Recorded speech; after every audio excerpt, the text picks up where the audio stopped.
Good evening, everybody. Sorry about the little delay there. My name is Catherine from SEB Housing, and this is the information session for Icehouse on the Parkway in Milton. And this information session is going to talk about the 13 available condos that are going to be in this lottery. And the purpose of this session is to give you a little information about not only the condos themselves, but the affordable application process, the lottery, and what to expect after the lottery. So if you have any questions during the session, I'll be stopping throughout to ask if you have any questions, but you can also just type them into the chat feature in Zoom if you have anything that needs clarifying. So this is a live session. It's being recorded and will be available. So some of you may be watching this after the fact on our YouTube channel. And when you came into the session, you were muted just so we can minimize outside noise. But of course, you can unmute yourself if you have a question. So just for some background information on who we are. So SEB Housing, we are the consulting group. We're not the management team or sales team at Icehouse. We have been hired by the developer to market the affordable homes, conduct this information session. We'll also be the ones who are reviewing your lottery applications and will be your main point of contact in the initial part of this process. And then further along, the sales team will be your main contact if you are one of the top households on the waiting list after the lottery. So there's two broad steps in the process. The first is to apply for this affordable housing program through the lottery, and you'll be in touch with SEB Housing. We can answer any questions you have, and we'll do that preliminary review of your application, and you'll be given a position on the waiting list if you are approved for this lottery. And then the second step in the process really involves all of the normal reserving and buying a home steps, and your opportunity to move on to that part of the process will depend on your placement on the waiting list following the lottery. So still a few steps in the process. Even after the lottery, there's still a few steps because of the home buying process, but try to walk through a little bit of that for you today. If you haven't already done so, you can check out our website. So if you go to sebhousing.com and you click on I want to buy, there will be a specific page for Icehouse because there is a downloadable version of the application. There's a sample deed rider, which I'll talk about in a few minutes, and there's also the information packet. And the information packet has most of the material that I'll be covering during this session. So we recommend that you review that, even if you are either watching or attending this session, because not everything will be covered in detail, and that document has a lot of information that will be useful to you if you're interested in applying for one of these homes. So if you choose to apply for the lottery to purchase one of the affordable homes at Icehouse, you'll need to complete that lottery application, and you also have to attach a mortgage pre-approval. So those are the only two things that you need to submit to apply for this lottery. You don't need to submit your income documentation yet. You would need to submit verifying documentation later on in the process after the lottery. So to get that over to us, the application, you have a few different ways that you can send it to us. The first page of the application details these, but you could email or scan it to us. You could fax it to us. The fax number is on the first page of the application. You can send it by regular mail. You could also, if you're in the Needham area, drop it by our office. So there is a Dropbox, a secure Dropbox outside of our building that you could drop it in over there. So whichever one of those options works best for you, that's how you're going to get your application into us. And we encourage you to get it in early. It is fairly brief because there is no supporting documentation that you need to submit besides that mortgage pre-approval. So if you think you're interested and you haven't gone to the bank yet or been pre-approved, we would suggest you do that and get your application in. If there's anything missing or if we can't read something that's on the application, we'll let you know. We'll contact you. Applications for the lottery are due by November 17th. And that's when you need to have your application and mortgage pre-approval in. So these affordable homes are being sold at prices that are well below the market rate price for the other homes at Icehouse. And for that reason, since these are being sold at an affordable price, they're only going to be made available to households who qualify for the affordable housing program. So if you have an income at or below 80% of the area median income for Boston, which is also where Milton falls, then you could be eligible for this lottery. If you have an income that's higher than the amounts that we'll talk about and that are listed in the information packet, then you wouldn't be eligible for this lottery. So to give you an idea of the sales prices, it's a little bit unique for this lottery because there are several different, slightly different price points, even within condos of the same bedroom size. So the price points are on all the materials, but they're also on your screen right now if you have access to take a look at that. The affordable condos are selling at prices between $250,000 to $293,600, and that's for 1 bedrooms, 2 bedrooms, and they also have a couple 3-bedroom condos. To give you a sense of the market rate amount or sales prices, they are selling for close to $550,000 up to $750,000 for a 3-bedroom condo. So a little bit more about the property. So the information packet has a little bit of a write-up on it, but this is the picture of the building back here, as you can see, and the information packet has a little bit more information here just in terms of where it's located on the Parkway. So the condo fees that are listed also vary for not each unit, but each grouping of units here. So there is one bedroom that has a $296 a month condo fee, and that's going for $250,000. And as you can see, these are all 1 bedrooms. And then there are 8 2-bedrooms that have various condo fees and affordable sales prices, and there's 2 3-bedrooms as well. So the reason for the kind of the variance between that is just the budget of the property. So the square footage and the condo fees play into the sales price amount. So that's why they vary a little bit.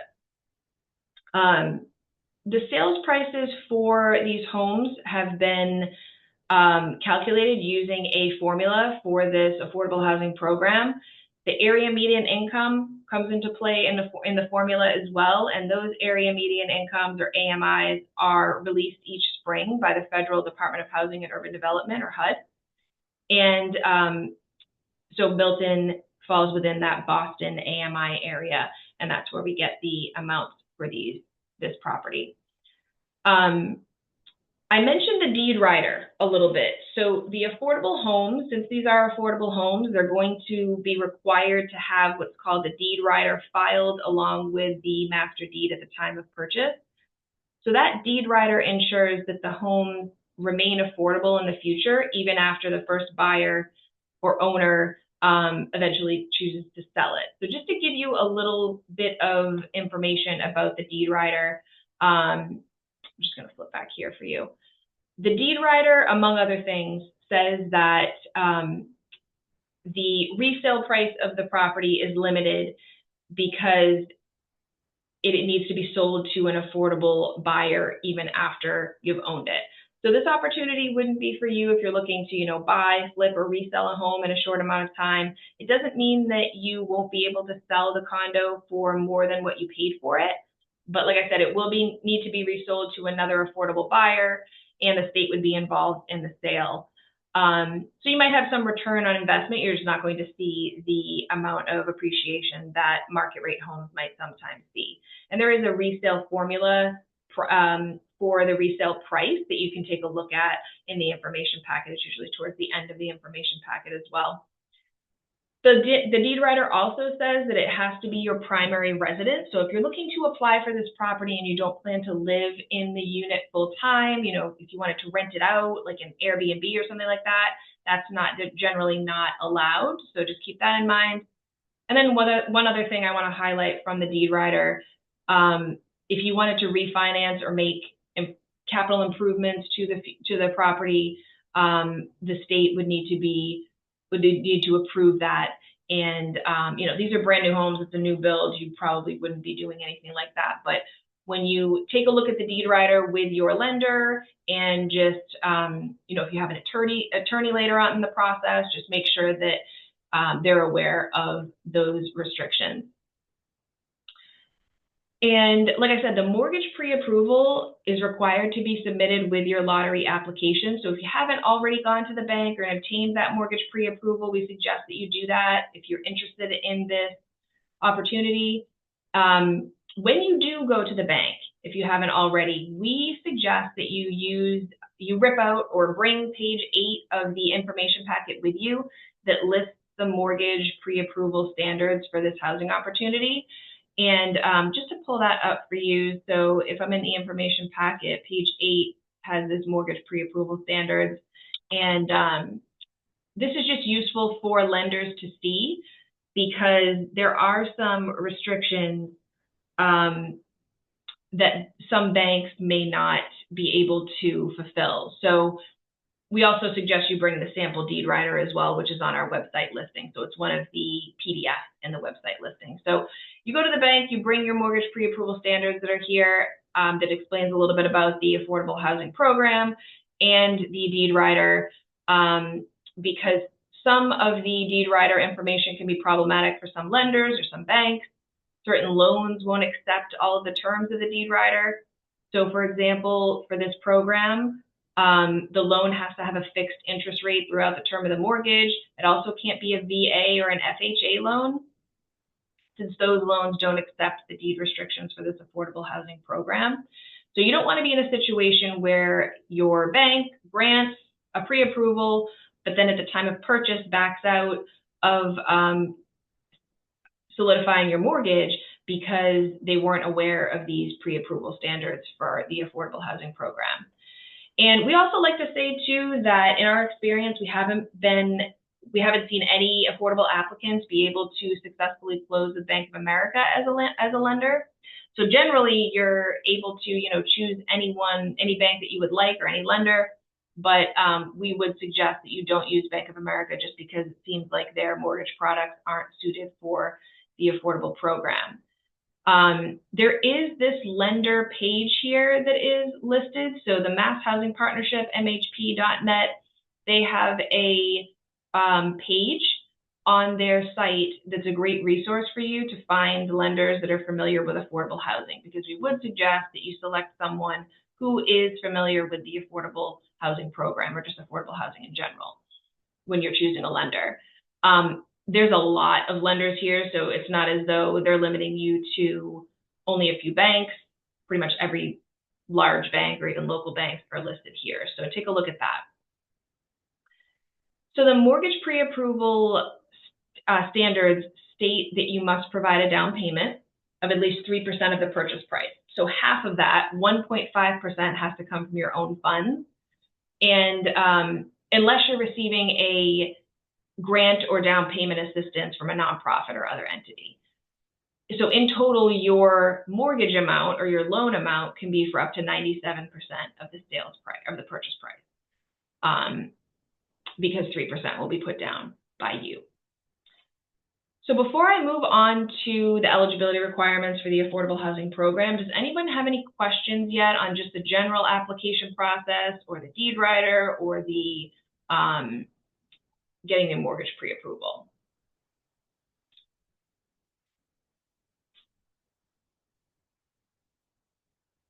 All right, so for the eligibility process. So there's 4 eligibility requirements for this affordable housing program. They're listed in the information packet, but they're also on your screen now. So everyone in the household has to qualify as a first-time home buyer. So there are exceptions to that rule, which I'll talk about in just a minute, but just keep that in mind. If anyone in your household qualifies for one of those exceptions, you still can't own a home at the time of the application.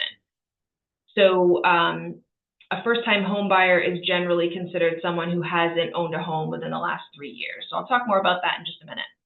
Another eligibility requirement is that, we talked about this a little bit already, but the applicant's or the household income and assets must be below the maximum allowable income and asset limit. So those amounts are listed on your screen right now. If you're a one-person household, your total household income for the year, for annual household income, would need to be at or below $92,650 to qualify for one of these, for this lottery.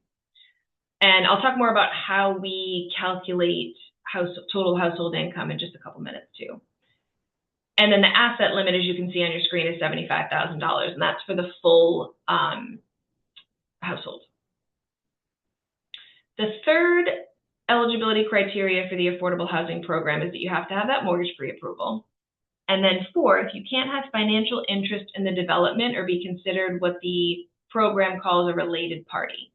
So these condos are being offered by a developer. If you are working for that developer, if you're related to someone in the sales team or the development team, you may not be eligible for this lottery. So just keep that in mind. So I said I was going to circle back on the first-time home buyer rule. So just to get back to that, all household members are considered first-time home buyers if they have not, within the last 3 years, owned a home.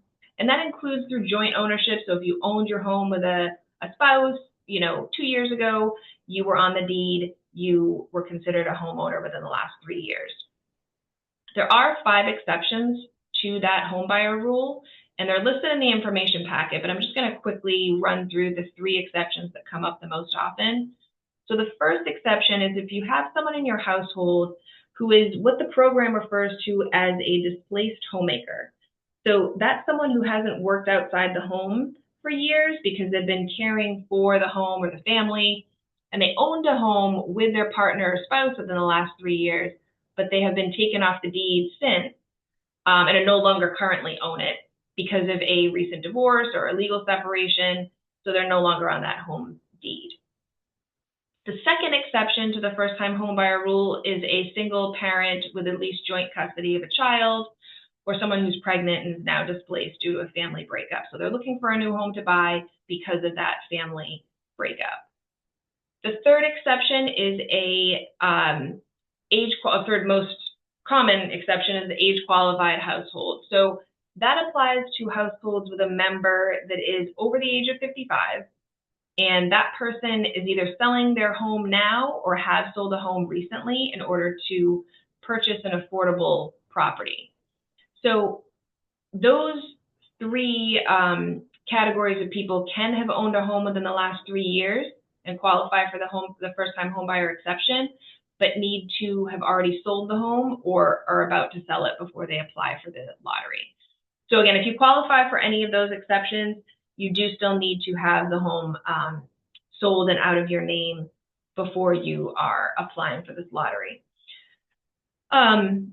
And then the income limits. So the income limits that are on your screen are the maximum income limits set by the Affordable Housing Program. So that's the amounts there are 80% of the area median income for those household sizes. So as you can see, it starts at 1 person, it goes up to 6 people, and those maximum income limits are by household size. So when you're figuring out your approximate household income, you want to make sure that you're including everyone's income, so not just wages of the head of household, but wages or Social Security income or pension benefits maybe that are coming into the household.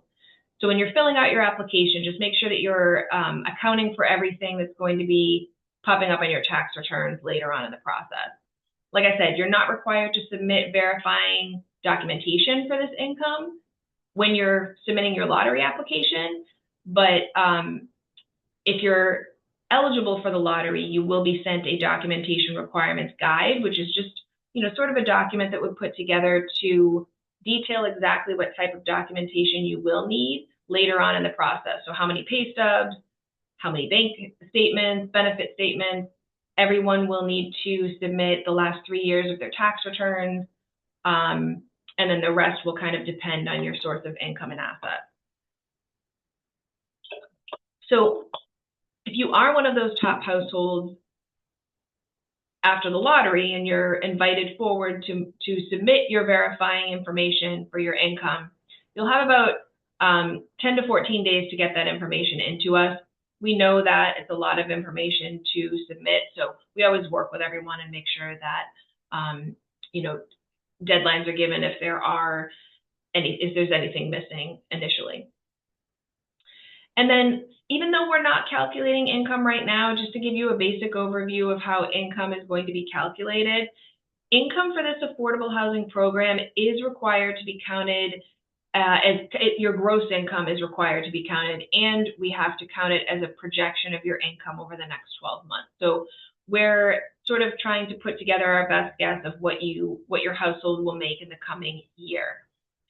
All income for household members is included, with the exception of minors who are working. So anybody under the age of 18 who has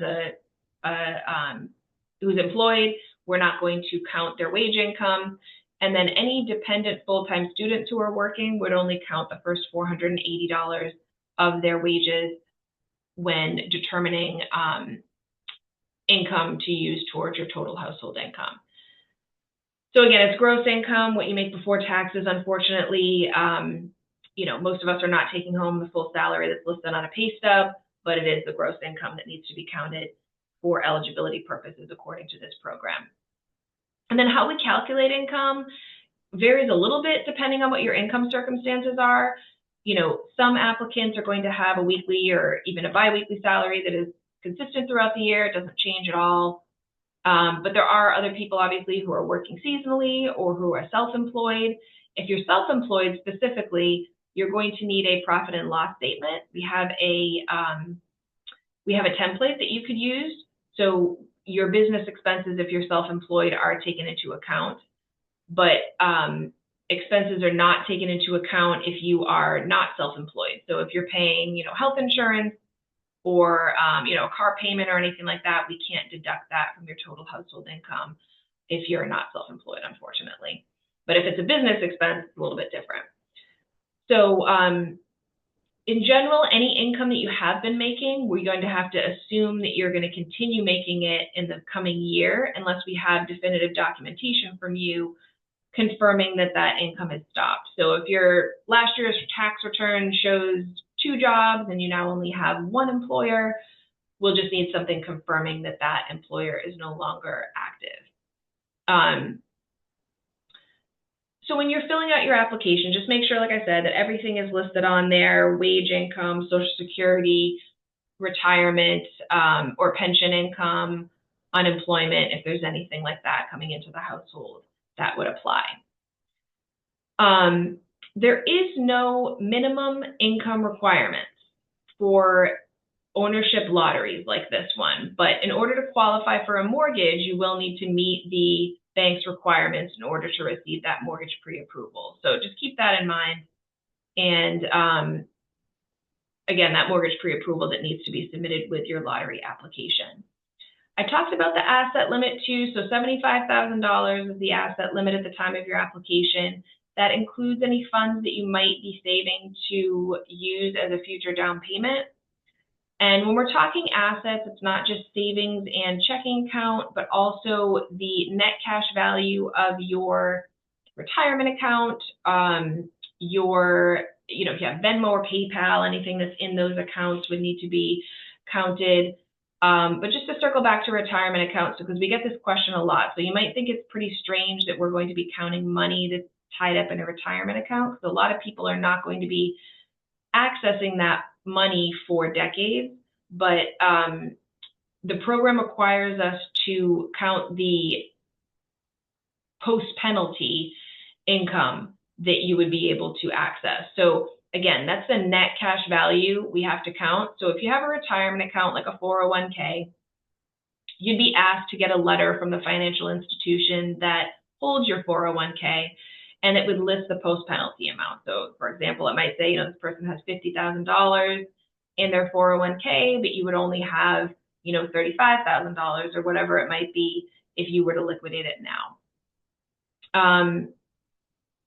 We don't need documentation for personal assets, so cars, jewelry, anything like that, we do not need to count towards your total asset amount. All right, so I covered the criteria for eligibility, and I'm going to go on to lottery eligibility and just kind of how the lottery works. So again, just a reminder, if you have any questions, please let me know.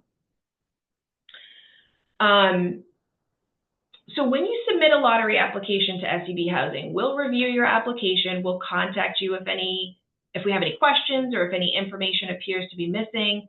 You'll have a chance to correct that or fill it in and resubmit it to us. And if you're found to be eligible for the lottery, you'll be sent an email with a lot of details, but one of them being your lottery application number. So that lottery application number will be in the form of A.001, for example. If you were issued the number A.001, that means you were the first person whose application was approved for this lottery. It's not a ranking of any sort at this point. It's just meant to be an anonymous identifier for when the lottery is actually taking place, because we're not going to be calling out names during the lottery drawing.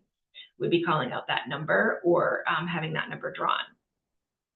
That email with your lottery application number is letting you know that you've been approved for the lottery, and it will also indicate whether or not on your lottery application you reported that your household qualifies for local preference. So if you work, live full-time, or work full-time, live, or have a child going to Milton Public Schools, you might be eligible for local preference. And when you're looking at the email that's sent to you with your lottery application number, you want to make sure that what you're seeing looks accurate to what you filled out on your lottery application. So if you've mistakenly identified that your local preference, you want to make sure you correct that for us, because you could be dropped from waiting lists if you're not able to confirm your local preference status when the time comes.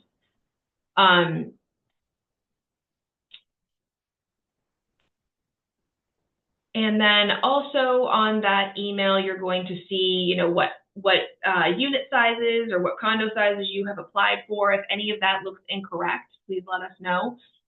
You're also encouraged to apply for more than one condo size if you're interested and eligible for more than one. So again, there's 1-bedroom, 2-bedroom, and 3-bedroom condos that are available at Icehouse. And there's no harm in applying for more than one size. So again, the lottery application deadline is November 17th, and the lottery itself will be held virtually on the 25th of November. So the format of the lottery will be similar to this information session. So it'll be a Zoom session. There'll be a screen share where you're able to see the drawing take place. The lottery application numbers will be sorted using an online website that randomizes numbers, and you will be able to see that in real time. Right after the lottery, so later on that evening, I'll be sorting the results onto the waiting list, and the waiting list will be shared with you later on that evening. If you're watching the night of the lottery, you're not going to know your placement on the waiting list during the drawing itself, and that's because all application numbers are going to be drawn in the lottery, and that includes applicants from all different household sizes. So household size 1, 2, and 3 have different priorities on the waiting list, and those are mixed in with one another when we're doing the lottery drawing.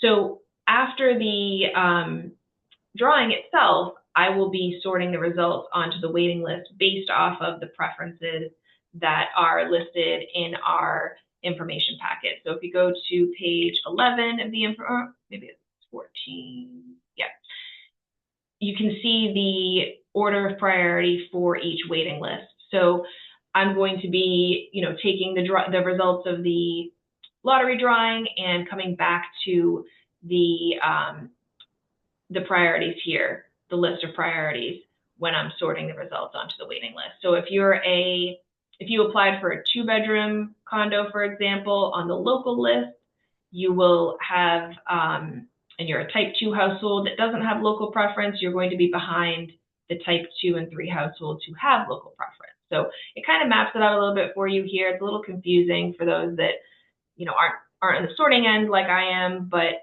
we try to make it as transparent as possible in the information packet. So you'd understand why, if your number is drawn first in the lottery, but you're not first on any of the waiting lists, this is probably the reason why, right? You aren't the top of the preference order for that waiting list.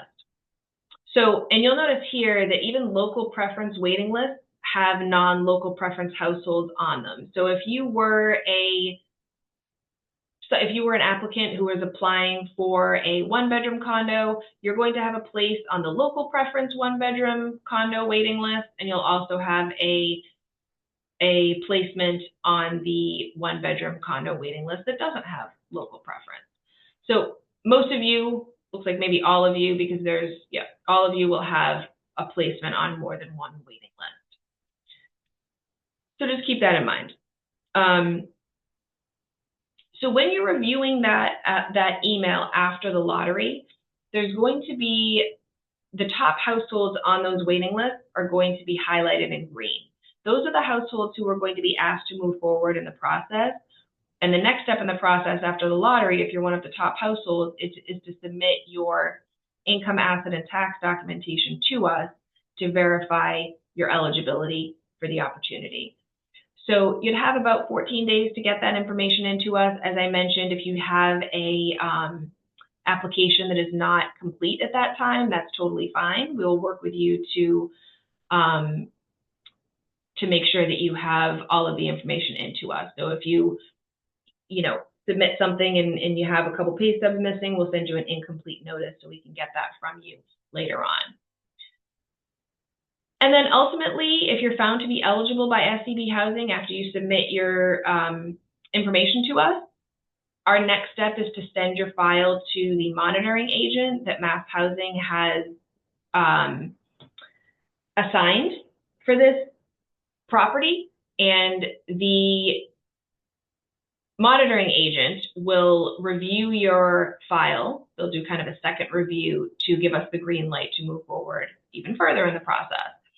So once that monitoring agent has approved your application, the process becomes similar to the process you would be going through if you were purchasing a home at market rate. Again, if that's the point in the process, if you've kind of made it through a couple of the approvals, you might want to decide to hire an attorney if you want to assist you in navigating through the process. We encourage you to do that. It's perfectly acceptable to do so. Just so you understand the process and you're well represented during that time. So you'll be put in touch with the owner, or the developer, I should say, the sales team at that time, so you can schedule a time to tour the condo and complete a reservation agreement after your file has been approved. And then in order to reserve the home, you'll have to put down a $500 refundable deposit at that time. After you reserve the home, you'll have about 10 business days to sign that purchase and sale agreement and put down the required 1.5% of the sales price, minus that $500 that you already put down. And your purchase and sale agreement will include certain agreed upon contingencies, such as a closing date, and that's one of the final steps in the home buying process. So it's really coming down to the end of the line if you've made it to that point in the approval process. Once you've signed the P&S, you'll then go back to your bank who issued your mortgage pre-approval and obtain the mortgage commitment. And the bank's process varies a little bit, but generally at that point, they're going to want to review all the documents you have, like the purchase and sale, the deed rider for the affordable housing program, and they'll do an appraisal of the condo for the mortgage. So households have to remain eligible for the affordable housing program up until closing. So SCB Housing has to do a final review about 3 to 4 weeks prior to your closing date. So at that point, we'll ask for, updated pay stubs, bank statements, your mortgage commitment letter that you will have recently received, and there's kind of just another approval process at the end where SEB Housing has to forward the final package over to the monitoring agent again. So again, that's just the agency that Mass Housing, which is the kind of the entity at the state level that has that oversees the affordable housing program. They've put someone in charge to review applications for this opportunity. So that monitoring agent is going to do their final review, and if your eligibility has been maintained, meaning you're still eligible for the affordable housing program based off of your finances and assets, you can move towards closing. So once you've closed on the home, you can move in. There's no future income or asset eligibility reviews. So a question that we get sometimes is, if I purchase the home now because I'm income eligible, but then I'm not income eligible next year or 5 years from now, what happens? And nothing happens. You already own the home. You don't need to, send in information to the state to verify your finances at any future date. So you don't have to worry about that. If you have someone that, if you get married or someone moves in with you, that is fine as well.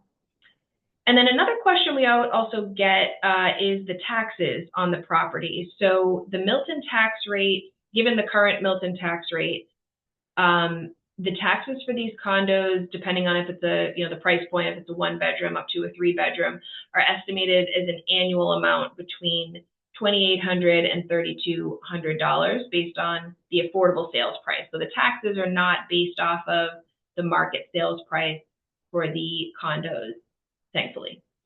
So that really about covers what I wanted to get through from the information packet and just kind of the overview of logistically the application process and what to expect, after you submit an application. Are there any questions?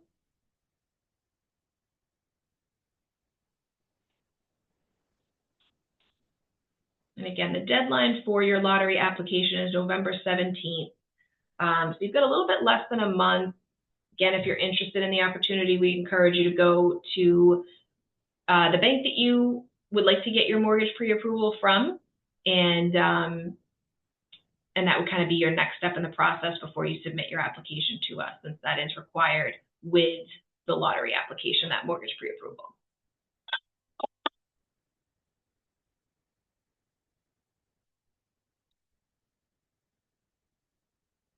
Yep, a question here. Can you review what you said about the post-penalty retirement? So if you have a 401k or a 403b, you might have, whatever the total amount is that you have saved so far, that's not the amount that we would count towards your total household assets, but we do have to count the post-penalty amount. So if you were to completely liquidate that account right now, which people don't normally do until you're retiring, you would pay a percentage. I don't know what the percentage would be. I'm sure it varies depending on the institution and the account, but you would pay a hefty fee for our penalty percentage for liquidating that account. It's the post-penalty amount that we do have to count towards your $75,000 asset limit for this affordable housing opportunity.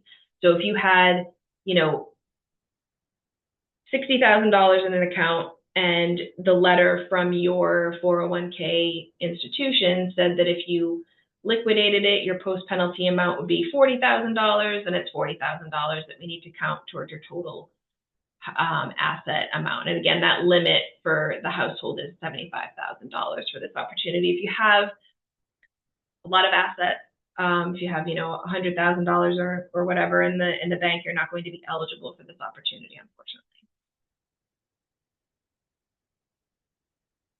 Any other questions?